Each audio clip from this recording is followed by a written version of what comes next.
पिता पुत्र के पवित्र रिश्ते को बेटे ने किया कलंकित। जायदाद में पिता ने हिस्सा देने से मना किया तो बड़े बेटे ने प्रेमिका संग मिलकर पिता की हत्या की। आरोपी बेटे व प्रेमिका को पुलिस ने गिरफ्तार कर किया हत्याकांड का खुलासा। थाना क्षेत्र निगोहा में 12 तारीख को सूचना प्राप्त हुई थी कि एक व्यक्ति जिनका नाम रामू रावत है, उनकी जो है डेड बॉडी एक बोरवेल में मिली है गिरी हुई।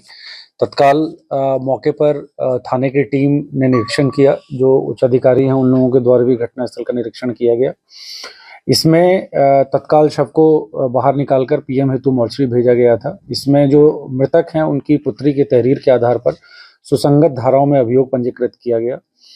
ये निश्चित रूप से एक चुनौतीपूर्ण केस था पूरी टीम के लिए, क्योंकि इसमें प्रथम दृष्टया ऐसा भी लग रहा था कि एक्सीडेंटल डेथ हो सकती है, पर इसमें 3 टीमें लगाई गई और घटना का सफल अनावरण किया गया है। इसमें जो 2 अभियुक्त इस घटना को कारित करने में जिनकी संलिप्तता थी उनकी गिरफ्तारी की गई है। इसमें जो मृतक का बड़ा बेटा है धर्मेश और उसकी जो साथी है इसमें संगीता नाम की महिला, इन दोनों को गिरफ्तार करके जेल भेजा जा रहा है। आपको जानकर हैरानी होगी कि जायदाद में हिस्सा न मिलने की भनक लगने पर बेटे ने प्रेमिका से पिता की बढ़ाई थी नजदीकियां। प्रेमिका से पिता की नजदीकियां बढ़वाकर जमीन हड़पने की रची थी साजिश।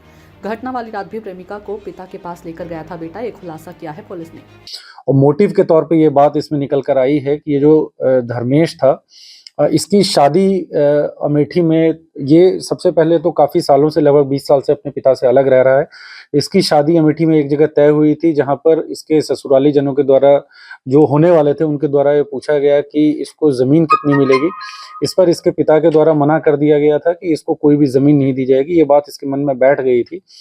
इसके पश्चात इसने योजनाबद्ध तरीके से ये जो महिला है संगीता, इसको आगे किया और इसने प्रयास किया कि इस महिला की नज़दीकियां अपने पिता के साथ बढ़ाई जाएं, ताकि भविष्य में नज़दीकी बढ़ने के बाद जो पूरी ज़मीन है वो इस संगीता के नाम पे कर लिया जाएगा और बाद में संगीता के साथ रह के सारी जो भूमि है वो अपने हिस्से में, अपने कब्जे में कर ली जाएगी।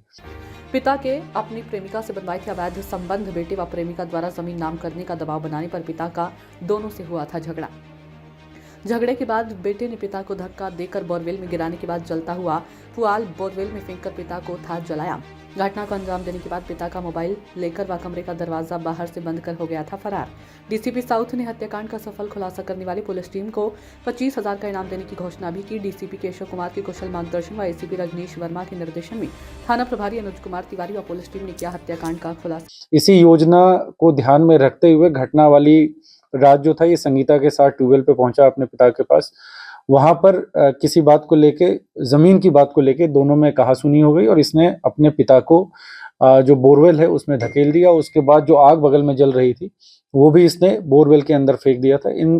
इसके पास से जो अभियुक्त है धर्मेश, इसके पास से इसके पिता का जो मोबाइल फोन है वो बरामद हुआ है और उस दिन के बाकी जो इलेक्ट्रॉनिक एविडेंसेस हैं वो भी संकलन उनका किया गया है। उनको केस डायरी में संलग्न किया जाएगा और इन दोनों को जेल भेजा जा रहा है और आगे भी इनके विरुद्ध जो है और जो विवेचना है वो भी अच्छे तरीके से की जाएगी, ताकि इनको कठोर से कठोर कारावास।